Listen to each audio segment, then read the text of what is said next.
सबों को जय यीशु। पुनः हम एक बार फिर मिले हैं आपसे और अपने धर्म प्रशिक्षण श्रृंखला में आगे बढ़ेंगे। उससे पहले एक छोटी सी प्रार्थना करिए। हे पिता ईश्वर, आपको धन्यवाद देते हैं। आज तक तूने हमें संभाला है और हर प्रकार की बुराई से बचा रखा है। हे पिता ईश्वर, हर एक के जीवन को आपके हाथों में सौंपते हैं और आपसे यही दुआ करते हैं कि आप हमेशा अपनी आशीष हर एक के जीवन में बरसाते रखना, ताकि हम आपके वचनों में आगे बढ़ सके और आपके कार्यों को आगे फैला सके। आमीन। तो बच्चों, पिछली कड़ी हमने अपने 10वें पाठ आरंभ किया था, वो था पाप टूटे हुए संबंधों का जीवन। हमने जाना था पाप क्या होता है और ये कैसे हमें अपने आप से संबंध कैसे हमें तोड़ देता है या फिर हमें कैसे निराश कर देता है। हम अशांति में जीवन व्यतीत करते हैं जब हम पाप में जूझ जाते हैं या फिर पाप में गिर जाते हैं। फिर पाप के कारण हम दूसरों के साथ भी अपने संबंध तोड़ लेते हैं। जब हम दूसरों के साथ दुर्व्यवहार करते हैं या फिर अपने कार्यों के कारण दूसरों के साथ संबंध तोड़ लेते हैं। आगे हम देखते हैं पाप के कारण समाज में हमारा कैसा संबंध होता है, हमारा संबंध कैसे समाज में टूट जाता है। हम जानते हैं कि हम एक सामाजिक प्राणी हैं और समाज में हम उनके साथ, सबके साथ ही हम आगे बढ़ सकते हैं और किसी व्यक्ति का व्यक्तित्व, उनका व्यवहार या फिर उनका चरित्र उस समाज के बारे में बताता है कैसा है, वो अच्छा है या बुरा है। जैसे एक छात्र, उसके अच्छे या बुरे व्यवहार ही उस विद्यालय की छवि पे अंकित होता है, किस तरह के विद्यार्थी है, किस तरह का स्कूल है। उसी प्रकार मनुष्य भी सामाजिक प्राणी है। उसकी व्यक्तिगत व्यवहार समाज में, लोगों के बीच में, उस समाज के बारे में बताता है।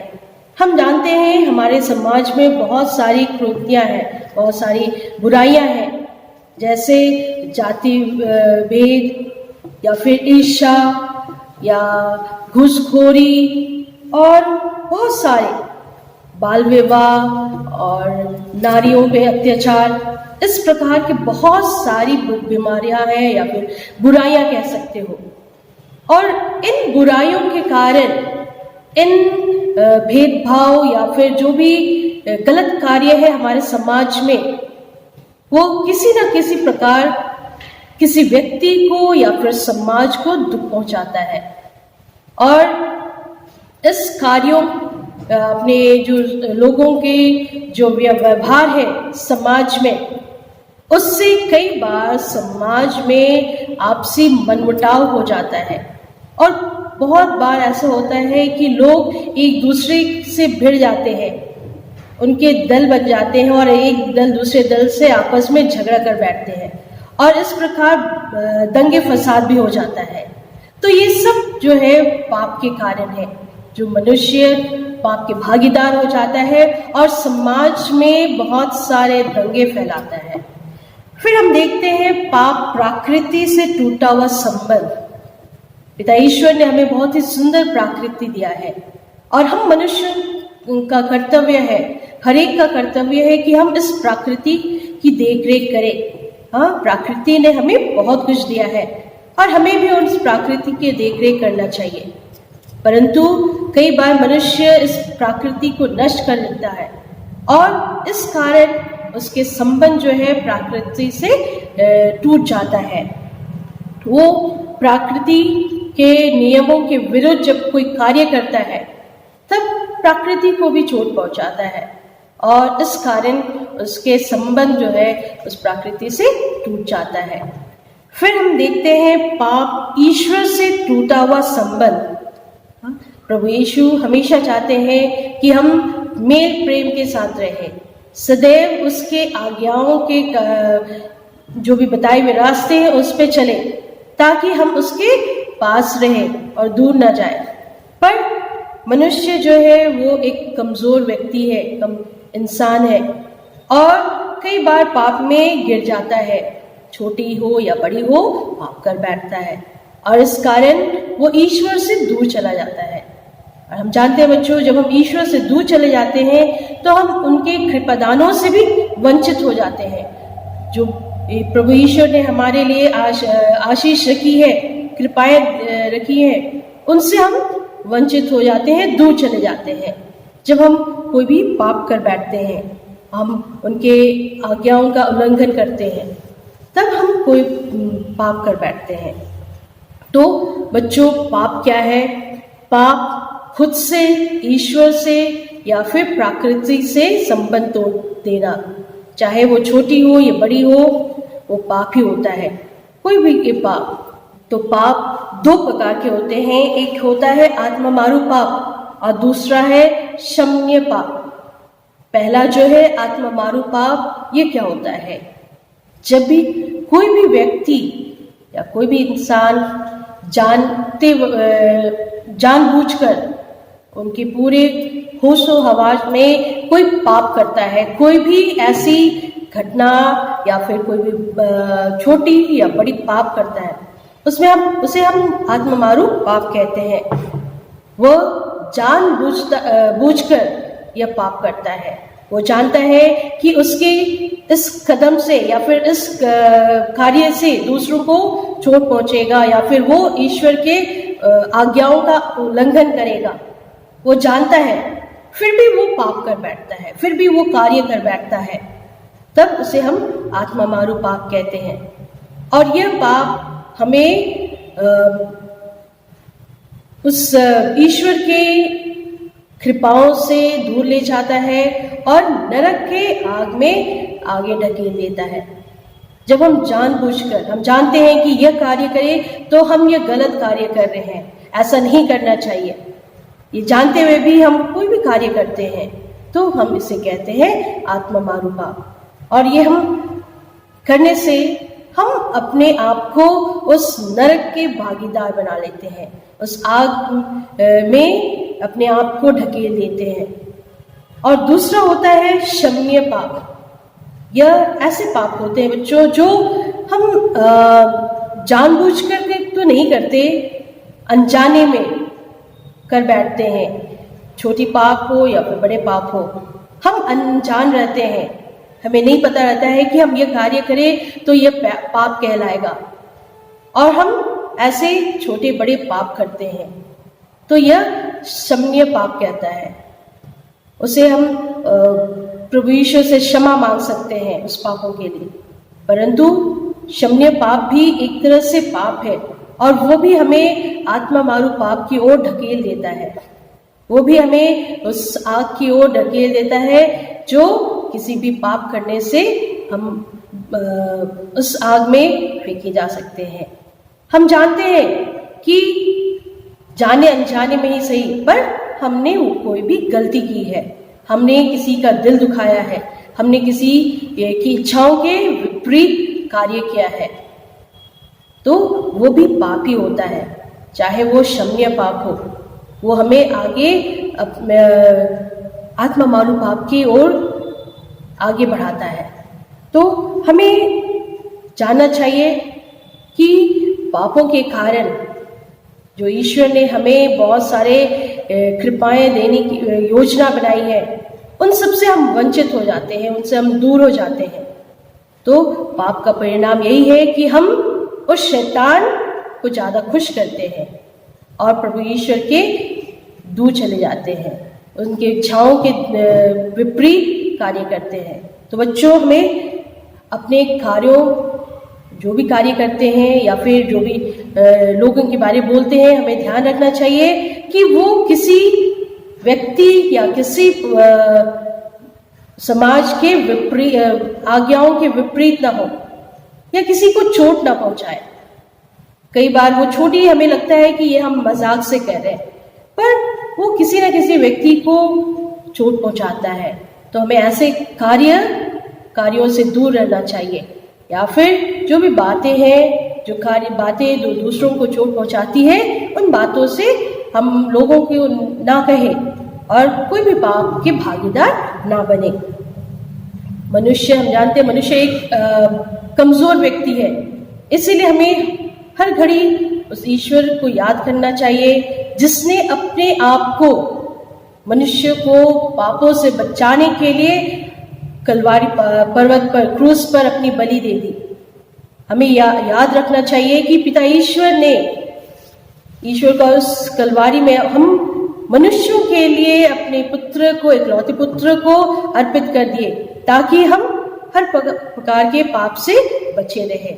इसलिए हमें भी कोशिश यही करनी चाहिए कि हम भी अपने कार्यों में दूसरों को चोट ना पहुंचाए, अपने शब्दों के द्वारा दूसरों को चोट ना पहुंचाए। प्रभु यीशु पुनर्मिलन संस्कार की स्थापना की है ताकि वे भटके हुए भेड़ों को अपने पास वापस ला सके। जो लोग पाप करते हैं और उसके पाप, अपने जो कार्य करते हैं या फिर पाप करते हैं, उसका पछतावा होता है, वो पछतावा करना चाहते हैं, इन सब के लिए प्रभु ईश्वर ने पुनर्मिलन संस्कार की स्थापना की है, जिसके द्वारा हम अपने पापों के कारण पछताए और पुनः अपने प्रभु ईश्वर के पास आ जाए और उस ईश्वर की स्तुति गान करें। इसीलिए प्रभु ईश्वर ने पुनर्मिलन संस्कार की स्थापना की है। हम संत यूहन्ना के पाठ में पढ़ते हैं, अध्याय 20 पद संख्या 23 में, तुम जिन लोगों के पाप क्षमा करोगे वे अपने पापों से मुक्त हो जाएंगे, और जिन लोगों के पाप क्षमा नहीं करोगे वे अपने पापों से बंधे रहेंगे। तो प्रभु ईश्वर ने अपने शिष्यों को पाप क्षमादान, पापों से मुक्ति करने का कृपा दी है। इसीलिए यह संत यूहन्ना के पाठ में हम पढ़ते हैं कि तुम जिन लोगों के पाप क्षमा करोगे वे अपने पापों से मुक्त हो जाएंगे, और तुम जो लोगों के पाप क्षमा नहीं करोगे वे अपने पापों से बंध जाएंगे। हम देखते हैं कि कलीसिया या पुनर्मिलन संस्कार को अब भी जारी रखती है, क्योंकि पिता ईश्वर ने ऐसा करने को आज्ञा दी है।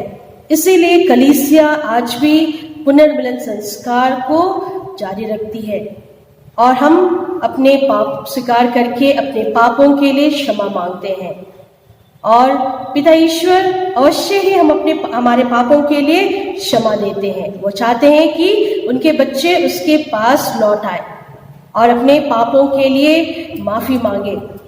हम जानते हैं बच्चों, हम घर पे आप कोई भी गलती करते हो, आप उसके लिए माफी मांगते हो, तो आपके माता पिता आपको माफ कर देते हैं।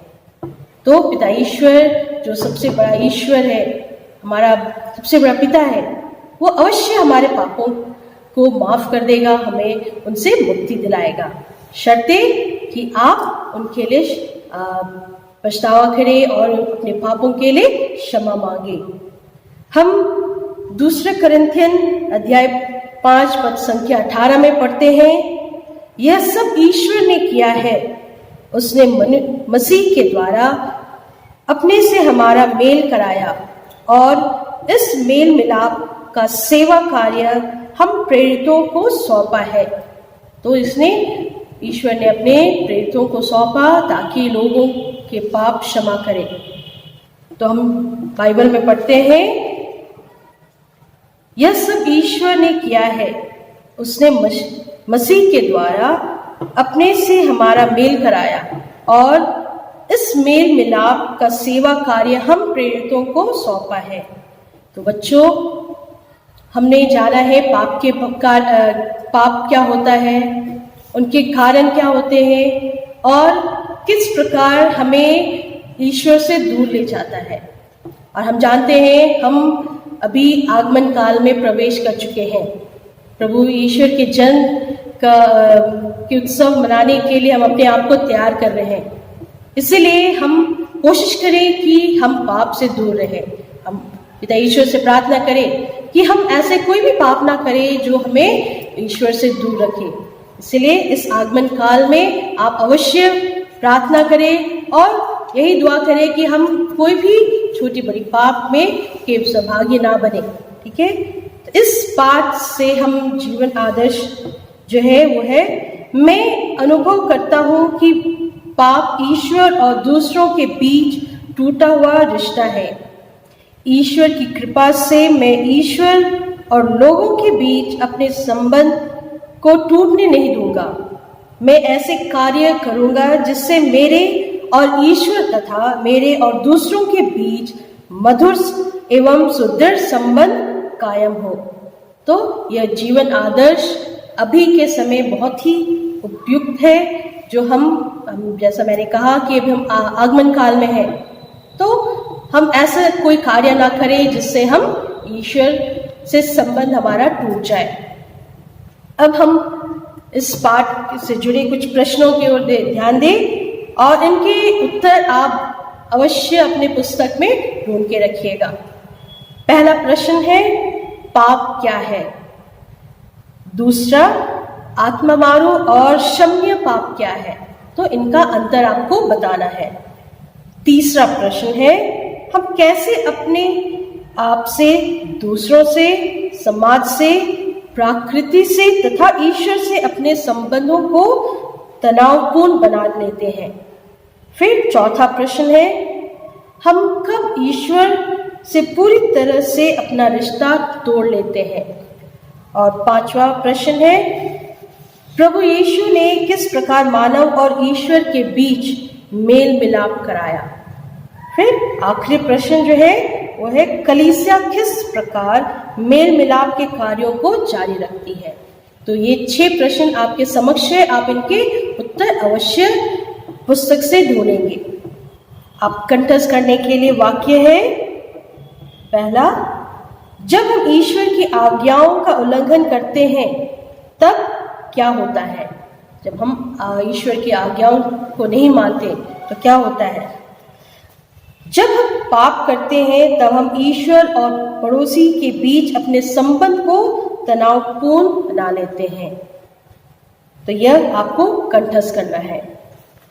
और कुछ क्रियाकलाप है जो ये हम आपस में तो नहीं कर सकते हैं, पर आप यह अपने घर पे करिएगा अपने माता पिता की मदद से। पहला जो है वो पवित्र आत्मा की सहायता से पापों को याद करना, फिर पश्चाताप की विनती बोलना, फिर सुधारने का दृढ़ निश्चय करना, जो भी गलती की है उसे सुधारने का दृढ़ निश्चय करना, फिर स्तोत्र संख्या 51 गाना अथवा पाठ करना। पवित्र बाइबल में स्तोत्र ग्रंथ 51 इसका पाठ करना। तो ये कार्य आप अपने माता पिता की मदद से अपने घर पे करिएगा। फिर पवित्र बाइबल से कुछ दृष्टांतों को भी अवश्य पढ़िएगा। ये अगर हम क्लास में होते तो हम इसे ग्रुप में बांट के कर सकते थे, पर अभी आपको ये अपने घरों में ही करना है। खोए हुए सिक्के का दृष्टांत लूकस अध्याय 15 पद संख्या 8 से 10 तक, इसमें आप पाएंगे। फिर दूसरा दृष्टांत आप पढ़ेंगे, भटकी हुई भेड़ का दृष्टांत, यह भी संत लूकस में मिलेगा, अध्याय 15 पद संख्या 1 से 7। फिर तीसरा है संत लूकस 19 1 से 10 में प्रभु यीशु एवं जिक्कैयुस की मुलाकात। तो ये पाठ आप अवश्य पवित्र बाइबल से पढ़ें। और इस पाठ से जुड़े हुए कुछ ज्ञानवर्धन बातें जो हैं, हमारे प्रति ईश्वर के प्रेम को ठुकराना तथा अपने को उससे विमुख कर लेना पाप है। और दूसरा, ईश्वर ने मनुष्य की सृष्टि की, लेकिन उसने पापी मनुष्य की सृष्टि नहीं की। पाप के परिणाम स्वरूप मनुष्य ने पापियों का सृजन किया, इसलिए मनुष्यों द्वारा गढ़े गए पापों को नष्ट करो, तब ईश्वर मनुष्य जाति का उद्धार करेगा जिसे उसने बनाया है। और तीसरा ज्ञानवर्धन बात जो है, ईश्वर देखकर भूल जाता है। ईश्वर देखकर भूल जाता है। मनुष्य लेकर भूल जाता है। प्रभु ईश्वर हमेशा हमें देते रहते हैं और उनकी कोई गिनती नहीं होती है अपने उनकी आशीषों की, और हम जो है प्रभु ईश्वर से मांगते रहते हैं और उसके पूरा होने पर हम प्रभु ईश्वर को धन्यवाद देने के लिए भी भूल जाते हैं। तो बच्चों, इस प्रकार हम अपने 10वां पाठ यही समाप्त करते हैं और प्रभु ईश्वर से यही प्रार्थना करेंगे कि हम कोई भी पाप में ना पड़े। तो आइए एक छोटी सी प्रार्थना द्वारा इस पाठ को अंत करते हैं। हे पिता ईश्वर, आपसे यही प्रार्थना है कि हमें हर प्रकार की बुराई से, हर प्रकार के पापों से बचाए रखे, चाहे वो जाने अनजाने हो। हमें कोई भी पाप में ना पड़ने दे जो हमें आपसे दूर ले जाए, जो हमारे संबंध आपसे तोड़ दे और हमारे पड़ोसियों से, हमारे मित्रों से तोड़ दे। हे पिता ईश्वर, हमेशा आपकी आशीष हम पर बने रहे और हम हर प्रकार की पापों से दूर रहे। आमीन।